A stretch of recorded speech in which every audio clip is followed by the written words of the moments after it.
You have now entered a podcast show. A podcast show that you can listen to. A podcast show that talks about movies that you have either enjoyed, disliked, or a bit of both. A podcast show that has entered a month full of surprises, dark moments, and the scariest a bunch to come in the month of October. This month, this podcast show is about to go to the dark side of movies depending on the genre. You have just entered Codo Cinema's Horror Month. Good afternoon, and welcome to an episode of Codo's Cinema, the podcast show where I talk about movies. I'm your host, the man, the horror, the legend, Mark Codo, and I bid you welcome. And before I go into today's episode, I want to let you guys know that there is a Facebook page of Codo's Cinema already uploaded where I will post future episodes of Codo's Cinema, which will be uploaded on the WEIU website under radio and other podcasts, if you want to check that out. But there is a Facebook page that has already been up, and when I graduate eventually, and depending on my future, Codo's Cinema will probably be uploaded on a different site. Probably once I graduate at some sort. But for now, Codo's Cinema will be uploaded through the WEIU website, and you could also check it out on my Facebook page as well. Don't forget to give a like to my Codo Cinema Facebook page. Shout out to Caitlin Endington for helping me create this page, and Vince Lovergene for the recommendation. Thanks, guys. Okay, on to the show. So you guys are wondering, what film am I going to compare today? Well, how about The Mummy? The original 1932 Mummy film and the 1999 Brendan Fraser Mummy? Well, you are close. The 1999 Brendan Fraser Mummy and the 2017 Tom Cruise Mummy? Now you're talking. Well, on my part, it might be a low blow of me not seeing the original 1932 Mummy film with Boris Karloff, and then the only Mummy films I've seen are the Brendan Fraser and the Tom Cruise Mummy movies that caught my attention for comparison. It's not the fact that I have never seen the original 1932 Mummy movie, it's the fact that I didn't know it even existed, and being a part of the Universal Classic Monsters, with Count Dracula and Frankenstein, among many other monsters. Now, going into the films, both the Brendan Fraser and Tom Cruise Mummy films are action-adventure, but they do have a sense of horror as well, because it's the Mummy, which is the name of the title. And you know, mummies can be scary, right? Mummies! Anyway, the Brendan Fraser Mummy was directed by Stephen Sommers, who directed Van Helsing, G.I. Joe Rise of Cobra, The Adventures of Huck Finn, which was made by Disney, and of course, no kidding, Disney's The Jungle Book, which is the 1994 version that I'm pretty sure nobody has ever heard of. The Mummy film, which is the 1999 version, stars Brendan Fraser along with Rachel Weisz, John Hannah, and Arnold Vosloo as the film's main villain, Imhotep. The Mummy came out in 1999 to mixed reviews and becoming a box office hit. While some people didn't like the film as much due to some of the special effects and its storyline, the film's legacy was referred to as the, and I quote, the Indiana Jones for a new generation. Many people called the 1999 film a fun film, especially the horror scenes, the action sequences, performances, particularly of Brendan Fraser, and the musical score by Jerry Goldsmith. The film will later spawn a franchise with 2 sequels, an animated series, a roller coaster ride at Universal, and a spin-off called The Scorpion King, which starred Dwayne "The Rock" Johnson, who also appeared in the film's sequel, The Mummy Returns. And I'm pretty sure we all remember that one, right? A 4th installment of The Mummy with Brendan Fraser was in pre-production with Antonio Banderas, starring as the film's villain while being set in Peru, which the 3rd one did tease a 4th installment, by the way. That sequel will ultimately be canceled by Universal as they decide to go for a reboot instead. Welcome to the 2010s, where we get to see Hollywood reboots everywhere, and boy does Hollywood love to remake those films. Am I right? Okay, that's true, yeah. Not everyone can agree with that, but hey, can it work? Maybe it will, maybe it won't. Well, you know what I'm saying. If it ain't broke, don't fix it. Well, maybe for some films, but for The Mummy, that's gonna be a big one. And how does Hollywood do that? Enter Universal and Tom Cruise as they began negotiations to have a Mummy film that will set up a new cinematic universe, just like the Marvel Cinematic Universe and the DC Extended Universe. And it ultimately went downhill. The film was directed by Alex Kurtzman, who was a very well-known writer for Mission Impossible 3, Transformers 1 and 2, and the rebooted Star Trek films. The film stars Tom Cruise, Jake Johnson, Annabelle Wallis, Sophia Boutella as the film's villain, Aminette, and Russell Crowe as Dr. Henry Jekyll and Mr. Eddie Hyde. The film was also scored by Brian Tyler, and Danny Elfman contributed to the Dark Universe logo theme. No kidding, this film, the 2017 Mummy film, was supposed to kickstart a cinematic universe for the monsters.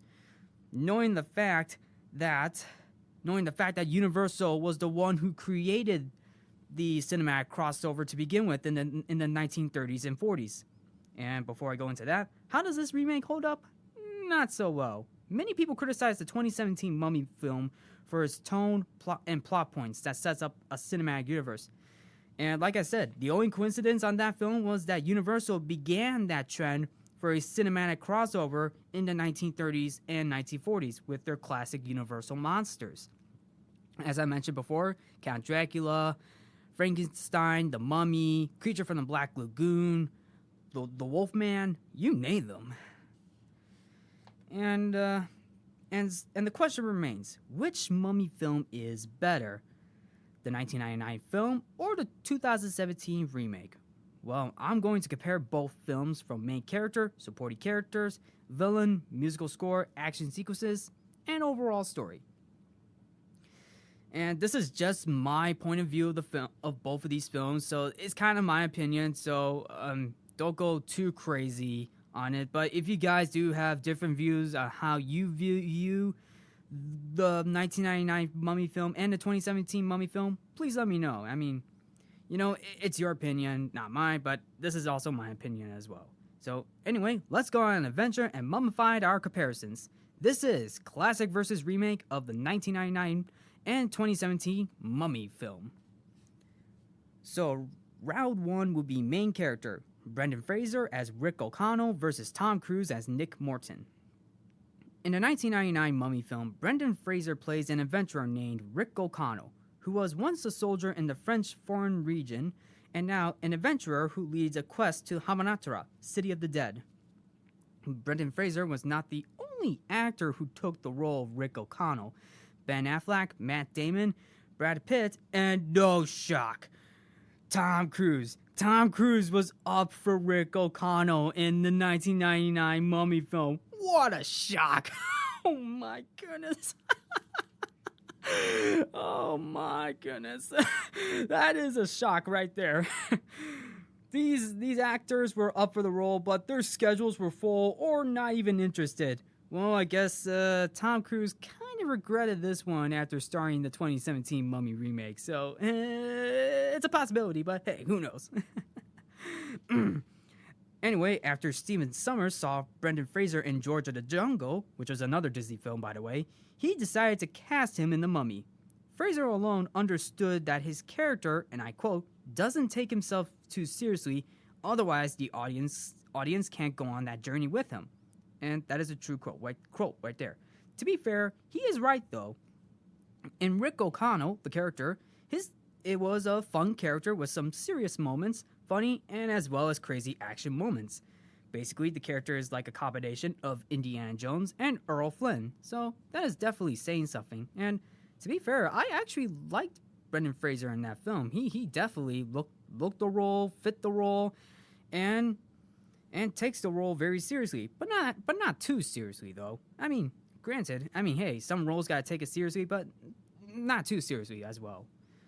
For Tom Cruise in the 2017 Mummy remake, he plays a U.S. Army Sergeant Nick Morton, who was killed in a plane crash and brought back to life in a morgue.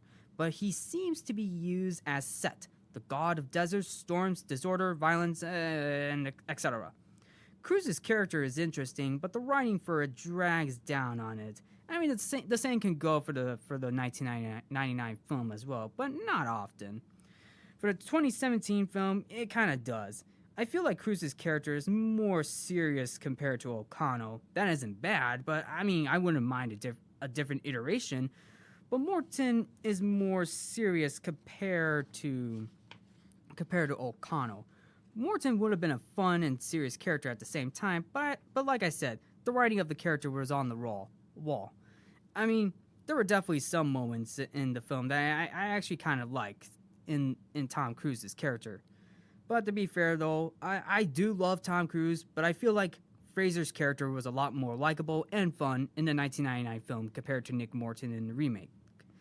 Tom Cruise, I love you, but Brendan Fraser takes the first point in the first round. Point goes to the 1999 Mummy film, and the score is 1-0, 1999 Mummy film. I mean, hey, we got the main character, but how about the supporting characters? Let's look into round 2, supporting characters. The supporting characters in the 1999 film are Evelyn and Jonathan Carnahan, and I apologize for mispronouncing these names. Both Jonathan and Evelyn are played by Rachel Weisz and John Hannah. By the way, Rachel Weisz plays Evelyn, and John Hannah plays Jonathan. Evelyn plays the love interest of Rick O'Connell, who is also an Egyptologist. She is fun and tough at the same time, especially in the beginning how she accidentally knocks down the library books in the library in Egypt. That was definitely accidental, but if you think about it, it's kind of funny.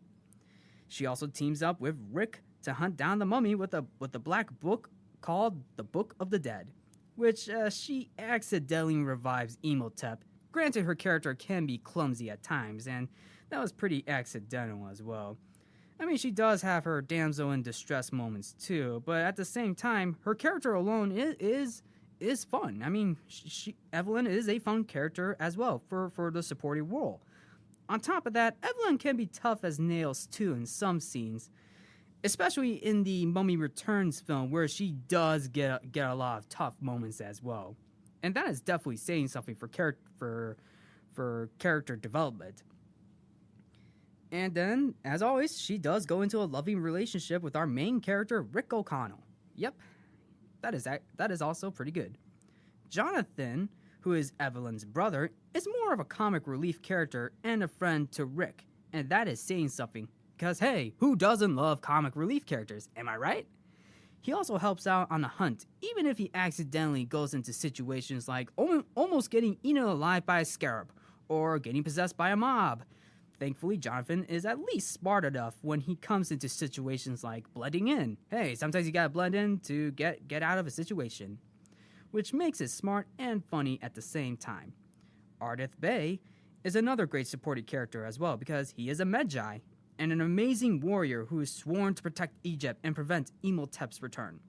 He also tags along Rick, Jonathan, and Evelyn as well, to hunt down the mummy and stop it, which is Imhotep. In a 2017 reboot, Nick Morton is teamed up with his partner in crime, Chris Vale, who is played by Jake Johnson, and to be fair though, Chris Vale being played by Jake Johnson is actually pretty good, and he gets a few good chuckles in. On top of that, Chris Vale does get possessed by the mummy and gets turned into what looks to be a mummified zombie. Although I believe the writing alone does get too much inside for Chris at times when he is talking to Nick, even if there were moments that rip off other horror films as well, especially in some of their conversations. Jennifer Halsey, who plays Nick's love interest, which is being played by Annabelle Wallis, is definitely Nick's love interest, and it does get a bit jumbled at times, with only a few good moments. The only moment that I could single out between Nick and Jennifer would be the scene where they're both at Dr. Jekyll's hideout with Aminette, because Jennifer was working with Dr. Jekyll the whole time. Yeah, big shock right there. The only problem I had with the 2017 reboot is that we do get to see our supporting characters well throughout the film, but I mean, I feel like their development was overshadowed, and they do lack the fun of the original supporting characters of the 1999 film. I mean, like I said, I'm open for a different iteration, But if they're gonna develop the characters, they gotta develop them well with some pretty fun moments too. So, which definitely could have improved, but that's what the 2017 reboot lacked. On top of that, the remake didn't really expand the characters well enough. Unlike the 1999 classic, where they actually expand their characters in not one, but two other Mummy films. And like I said, the Brendan Fraser Mummy movie had a franchise, so that is definitely saying something. And even though I do like some of the moments in the 2017 Tom Cruise Mummy film, the 1999 one gives it the next point. So the winner of round 2 is the 1999 Mummy film. The score is 2-0, the 1999 Mummy film. And what's good to have characters is mentioning the villain. So let's take a look at both villains, Imhotep and Princess Amenet, which is round 3. I think we can all agree that both Imhotep and Amenet are two very different villains, despite the similarities since they're both Egyptian rulers. But which one did it better? Well, let me look into Imhotep first. Imhotep was played by Arnold Vosloo in the 1999 Mummy film, and he actually nails the role as if it was a Romeo and Juliet skewed role. Imhotep was the pharaoh's high priest who had a love affair with the pharaoh's mistress, Anak Sunumun, and the duo, both Anak Sunumun and Imhotep, killed the pharaoh once their affair was exposed, until she decides to kill herself. Imhotep almost succeeds in reviving Anak Sunumun, but gets stopped by the Magi and gets mummified alive, until he was raised from the dead by accident from Evelyn. The character alone is intimidating and awe, and gives our hero Rick O'Connell a run for his money during the final fight, where he tosses Rick around like a rag doll. And Imhotep's motivation throughout the entire film is to resurrect Anak Sunumun, and he does that by capturing Evelyn, who kind of looks very similar to Anak Sunumun. I also like how Imhotep has powers of a god, where he uses it to his advantage, like controlling his mummy army and creating giant sandstorms with his face. That alone is cool. And you do not want to mess with a god. In the 2017 remake, Imhotep is replaced with Princess Amenet, played by Sofia Boutella. One of the few good changes in the remake, though, whose only goal is to summon the DT Set. And that is pretty much it. Granted, Amenet does have some intimidating moments where she does go on a rampage in London with her sandstorm, just like Imhotep's sandstorm in the first Mummy film, although that film was set in Egypt. She does give Tom Cruise a run for his money too, underwater, on land, and in the graves, where she tosses him around like a rag doll towards the film's end. I mean, I do love Sofia Boutella's performance, but it's just the writing of her character. I mean, the villain alone is interesting, but it feels how do I say this? I mean, it feels as though if her motivation was kind of dragged down through multiple writings of some sorts. Anyway, I also want to include Eddie Hyde in this too, because Dr. Henry Jekyll, played by Russell Crowe, does a pretty good job playing Mr. Hyde.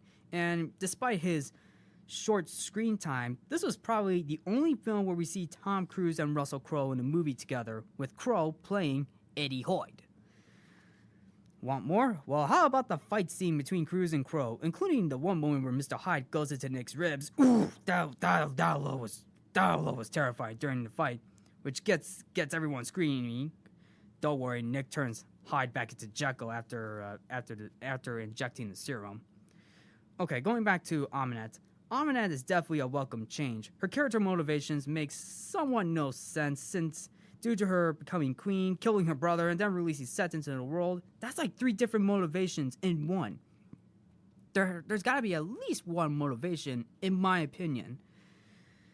So anyway, Imhotep's motivation in the 1999 film is basically understandable, which keeps the film going. So basically, even though I do love Amenet in the 2017 remake, I have to give this point to Imhotep. Winner of this round is the 1999 Mummy film.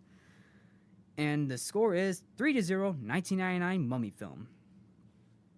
And what's good to have both films is without mentioning the music. So let's look into both composers, Jerry Goldsmith versus Brian Tyler. Normally when it comes to movies, music comes to my mind. And by the way, we are in the 4th round of this. Because music helps tells the story, and both films do that with the likes of Jerry Goldsmith and Brian Tyler. And it comes to question, do I really have a soft spot for Jerry Goldsmith, or is it the fact that Goldsmith's music is pretty good? Both Goldsmith and Tyler bring in the epic scores to both Mummy films, and that is saying something. Let me look into Jerry Goldsmith. Goldsmith's take on the Mummy is epic and oftentimes whimsical, which is pretty fitting because there were definitely a few moments where the music can go whimsical and then jump straight into epic horror territory. Many people also pointing out the dark, percussive sound meshed well with the plot as well as the power of the music. The limit is definitely limited, but the masterful use of the chorus was also being used in the 1999 Mummy film, which many people applauded. Though some people thought Goldsmith's score in the 1999 Mummy film lacked cohesion, and that goes with the heavy action as well. And to be fair, in my opinion, I still see the good in Goldsmith's score, despite having flaws in there too. Brian Tyler did a good job with the score too in the 2017 Mummy remake. Not only does he go into epic and horror territory with his scores, but he also adds in the themes of the backstory and mythology for this film, which is pretty fitting because the Mummy does take place in Egypt, even though most of the film takes place in London. Anyway, Brian's music really brings in the narrative of the film's score very well. In fact, his score literally hits the runtime of over 2 hours of music. He even adds in a reference to the original 1999 Mummy film where Jenny uses the Book of the Dead or the Book of the Living or whatever book it was as a weapon during one scene, and there's a bit of a melody from Goldsmith's score, which is definitely a good callback. Tyler incorporated several ancient Middle Eastern musical instruments, including the ney flute, the double reed mizmar, the shaken percussion instrument, sistrum, and the string quantum. Like I said, forgive me for mispronouncing these names. Danny Elfman contributed to the film by doing the theme for the Dark Universe logo. And to be honest, that is definitely a good theme for the Dark Universe logo for Danny Elfman. And while I admire Jerry Goldsmith's music for the 1999 film, but I have to go with the 2017 remake due to the themes that were added into the film, giving it an Egyptian-like feel and a sense of epicness and horror. And like I said, no disrespect to Jerry Goldsmith, I love his music, but the remake wins out this round for this one. So the remake gets a point for this one. Winner of this round goes to the 2017 Mummy remake. Score is 3-1 with the 1999 Mummy film in the lead. And what's good to have both films is without mentioning the action sequences. Let's take a look at round 5, action sequences. Both films have a ton of action sequences left and right. The 1999 film has some memorable action sequences like Rick's opening army battle, the car chasing fleeing from the Imhotep-possessed army, the airplane sandstorm, the Mummy army gunfight, and the final battle between Imhotep and Rick O'Connell. While I love the action sequences in the 1999 film, the CGI does get a bit distracting towards the film's end, and I'm pretty sure that's one of the main flaws in the 1999 film is the CGI. And yeah, I think at the time it was good, but looking back to it, I don't think it kind of ages well, and this is just my opinion, by the way. In the 2017 Mummy remake,